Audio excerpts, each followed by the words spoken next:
Welcome to Savvy Business, Life Unscripted, with your host, Christina Rivera, where our guests share their wisdom and valuable business tips, empowering our audience to expand their personal potential.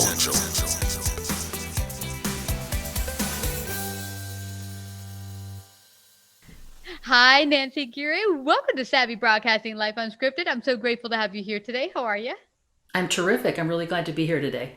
Oh my gosh, I am excited to have you here today. You're going to share a very important topic that we get a lot of customers asking about, or a lot of the audience, which is wealth building, growing your business, and sales, because that is the one way you get clients in the door is building sales. We're going to talk foolproof plan to attract more leads, prospects, and larger sales. And boy, who doesn't like that? So before we go to sharing all those wonderful tips, share with the audience a little bit about your background.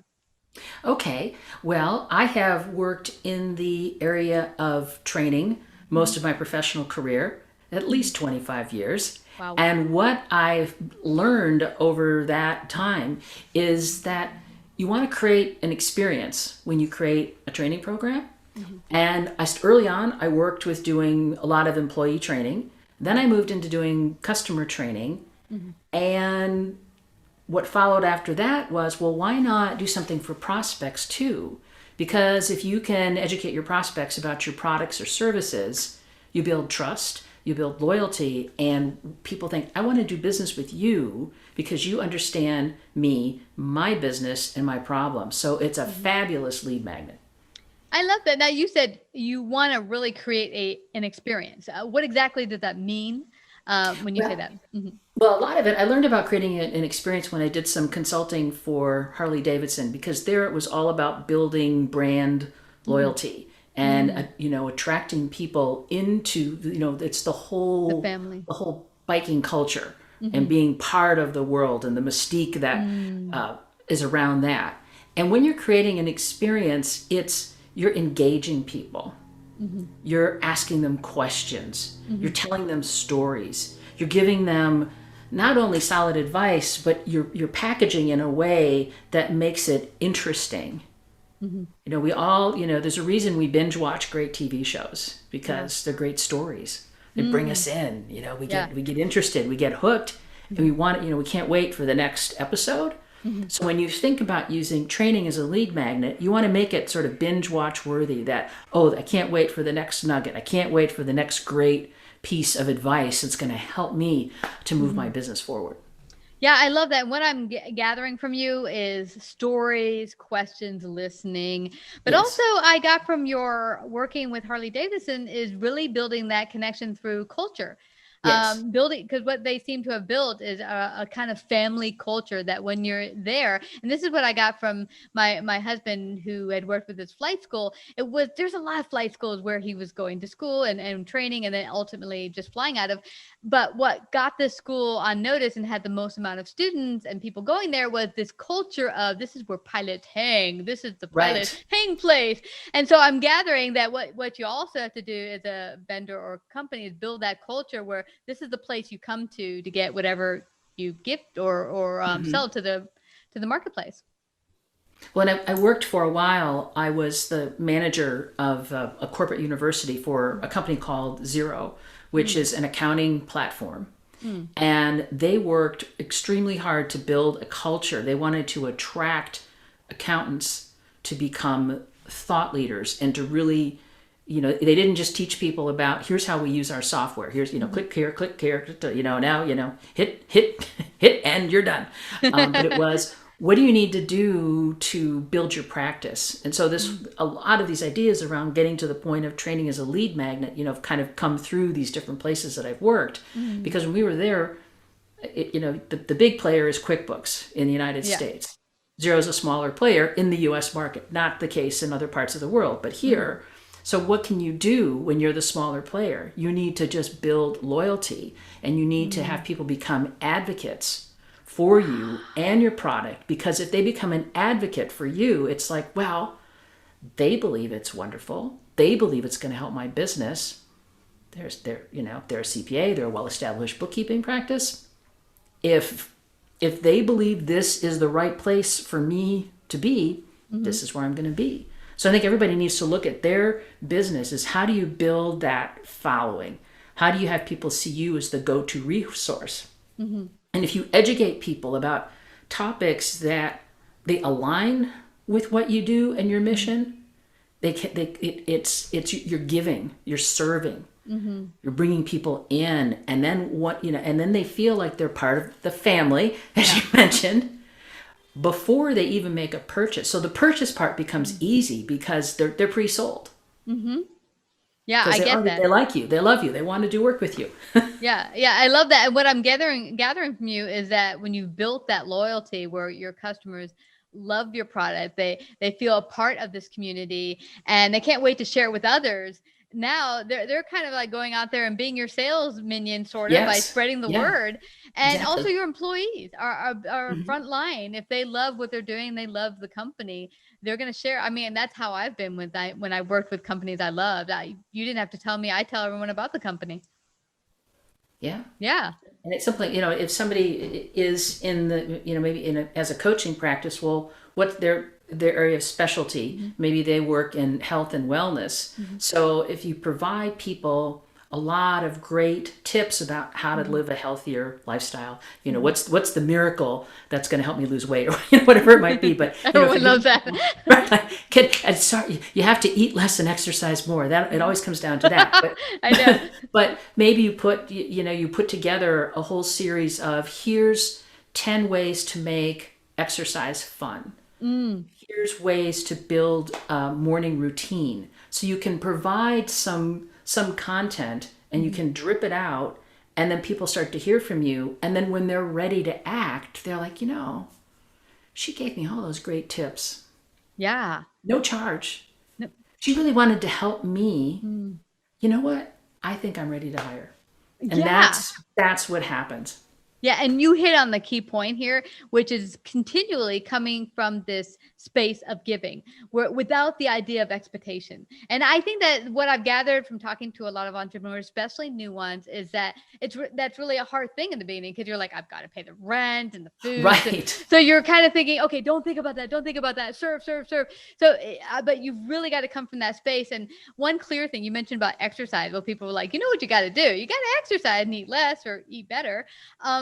And it's kind of hard to get out of that rut, but there's this gal, like we're staying at home with COVID, and she started putting these wonderful videos online. Didn't know who she was, just came across her by accident. She makes exercise fun. And I think that's one key thing to get you to do anything like that and make it a habit, is to make it fun. So if you can go out there, serve, start putting out those, well, in her case, you can do the free videos, but whatever it is, maybe tips, if you're a coach, that offer those free tips on how a business owner can be helped or whatever your niche is. Exactly. Well, because I think you need to build influence first, mm-hmm. and after you build influence, then the sale follows. Yeah. And it's not that you stop picking up the phone and calling people or trying to make those direct connections, but it's something to build into it. Mm-hmm. And one of the thoughts that has runs through my mind, I'm sure a lot of other people as well, is that we've been in lockdown now in many parts of the country for almost a year. So in many ways, we've been given the gift of time to work on creating content. Mm-hmm. And that's a lot of what I help people do. I help them create the content. I'm not an expert in anything. I know a little bit about a whole lot of stuff, but what I can do is work with people to say, well, how do we pull out your brilliant ideas? Mm-hmm. And what goes into the lead magnet at the beginning to attract people? Mm-hmm. So what are you doing to bring people to you as customers? Mm-hmm. Then when they are customers, what do you do then to keep them engaged? Yeah. And put that whole kind of end-to-end package together and just kind of, rinse and repeat, if you will. I like that. Rinse and repeat. And you said something very important, is that it doesn't stop you from whatever these things are to start to build the influence. It doesn't stop you from doing the other things, the lead generating, which is you still have to go out there, connect, build those sales. But I think the one thing, and this is something I had to learn, is that really sales are building the connections, but also building relationships. And that's not like, boom, it's all done. It takes effort. It takes time. Since when do you get married on the first date? You don't. So yeah, you go on several dates, you hope. And that's right. If somebody proposes right away, there's run. They're going to want the bank account information next, right? It's like, run, that might be scary. Yeah, I think so. But yeah, so it's just like that. It's building the relationship. And for myself too, I was like, well, they didn't buy. I just had a 5-minute conversation. What the heck? But building those relationships or even building that influence is going to take time and effort first to build that sturdy structure, that foundation. And I've just got on Clubhouse in the last couple of weeks. Tell me about that. I've heard about it. I don't know anything about Clubhouse is a very interesting place, and I'd be happy to send you an invitation because I have 5 invitations. It's an audio only app. So you get on and you get into conversations. And I was on with some people this morning. There's one person I've connected with. We probably have barely spoken over the last year, but we've talked on Clubhouse 5 times in the last few days. Oh my. So if you think about, here's another place that you can use as part of your lead generation strategy. You can go on Clubhouse, set up a room, and on whatever your topic is. So let's say I want to do something. I might do something about how to use storytelling as part of to build compelling training that's a lead magnet, which is what we're talking about today, right? Yeah, exactly. So I could go out, I could set up a room, and I'm going to do it in the next week or so, and just invite people that I know to come in, and you just have a conversation. So you can give some tips and some ideas, and then ask other people, what do you think? And when they come into the room, that you can elevate people as speakers, and so there could be conversation. There's some rooms that are huge. Apparently Elon Musk went on. I saw Malcolm Gladwell was on earlier today. I think it was Malcolm Gladwell. But so people of notoriety are on, and of course those are spaces you go in and you're listening and you're taking in good information. But they're on there because it's part of building their following. It's part of building their tribe. I listen to them there. There's a workshop coming. I'm going to go to their workshop. Oh, I could, they've got a 10 week course. I'm going to do that. Yeah. Oh, they do coaching. Maybe I want to do that. So it's another way to build engagement that I think is quite interesting. And I think it started a year ago. So right around the time the pandemic started, this app came out, and I think people are dying for conversation and connection because we can't network anymore. And we were laughing the other day. And it was like this, is like being on the days of CB radio, and we all need to get a handle to identify ourselves. But it was conversation, it was networking, it was building relationships. Yeah. There's certainly people that I've encountered there that I would love to do business with. And I'm thinking, well, this is one way that we can be talking, and it's not the pressure of the sales call. Yeah, exactly. It's not the, we're talking and we're catching up, but there's not that, you called me for a purpose. Yeah. Well, you know what it is? I think people forget what it's all about is sales is really, you're just presenting and giving people your value, of which if they desire, want it, and need it, you're just giving it to them and they give you monetary value. That's it. But this idea I'm sorry. Yeah, I was going to say, so the people just have this idea that, it's so icky. I'm going to ask for things and take from things. It's like, no. And what I like about what you're saying about Clubhouse is it all starts with relationships. Yeah. Yeah. Yeah. And it was funny. I also, as a side project that is surfacing now, as I've started writing and performing some stand-up comedy. So they were like, hey, can you just tell us jokes tonight? Sure. And to me, that was like, if we had gotten together at a networking meeting or a luncheon or, an after hours kind of a deal where we'd be sitting around a table and just talking.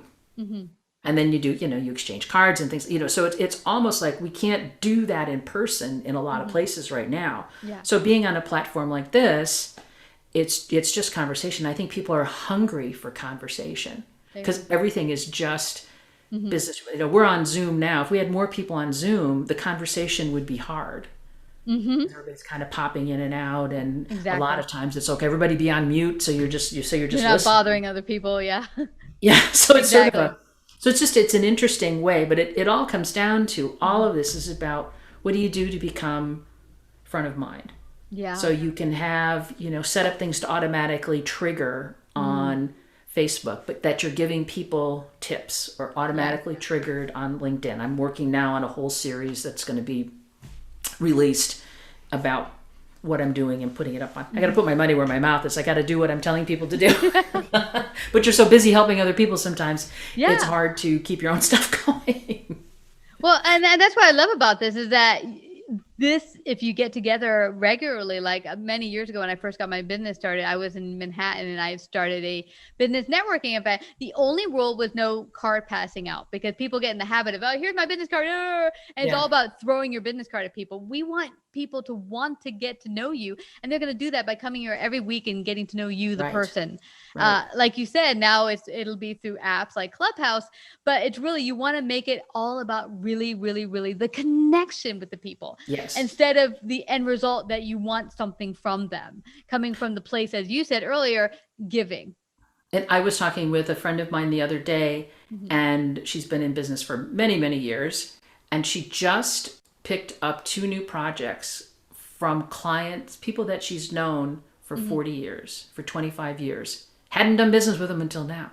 Wow. You have to be patient. Yeah. And that's what it is. I mean, one gal, she's been the best client with Savvy since practically day one, but she's sent people my way that have just become listeners and then maybe later on guests, but then further down the line, perhaps advertisers. But it's that, the not expectation, but just really building the connections because like I had said earlier to someone today that sometimes one gal came to me just before we were going to do a live event and they wanted to rent a table so they could be a sponsor. And what they had to sell was not going to match our audience and our brand. And I said, it doesn't make sense. I don't think it will benefit you or me. But hey, I know this other person who does more in line with what you're doing. And I think you would be service best to go do something with them because it's not about just, oh, I need to just take their money. Again, you've really got to be front of mind about building connections and coming from a place of service. Yes. Yeah. That's awesome. So I know it just, we could go on for hours, but let everyone know where you can find out more about you, work with you, get on one of your clubhouses. How can they do that? Well, so my name is, you can see it on the screen, Nancy Giere, and you can find me at, my email is real simple, Nancy@NancyGiere, Giere.com. And my phone is 414-315-9809. Wow. You can, if you go on to Clubhouse, you can find me there. You can find me on Facebook as well, just under my name. And what I would love for anybody that's been listening today is if you'd like to have just a 30-minute conversation about what you're doing and how you can leverage training to build your business, I'd be happy to take the time to talk with anybody that's listening today or whatever day they might be listening in the future. Because this is evergreen content, right? That's right. So I would love to do that. Yeah, that's what I love about podcasting and video casting, whatever, is that it is evergreen and people can come to this year and go, oh my gosh, it's awesome. I got to connect with Nancy. Where exactly at 415? It's 414. 414. Where are you located? That's a Wisconsin number, but I'm located near San Francisco, which also has a 415 area code, so that gets confusing. But it's definitely 414-315-9809. Awesome. Were you Operators are standing by. Were you originally from Wisconsin? I'm originally from the Chicago area, but I spent most of my adult life in Wisconsin, and I love Wisconsin. We used to go every year for Air Venture. I'm sure you know. Oh, to Oshkosh, of course. I love it. So this is a fabulous conversation. I loved connecting with you, Nancy. Thank you so much for coming to Savvy Broadcasting today. Well, thank you so much for having me. I really enjoyed it. You betcha. Take care. Take care. Like, subscribe, and share this episode. To listen to more savvy episodes and savvy biz tips, go to www.lifeunscriptedradio.com. To find out about our paid sponsorship opportunities or how to become a guest, email Christina at lifeunscriptedradio.com.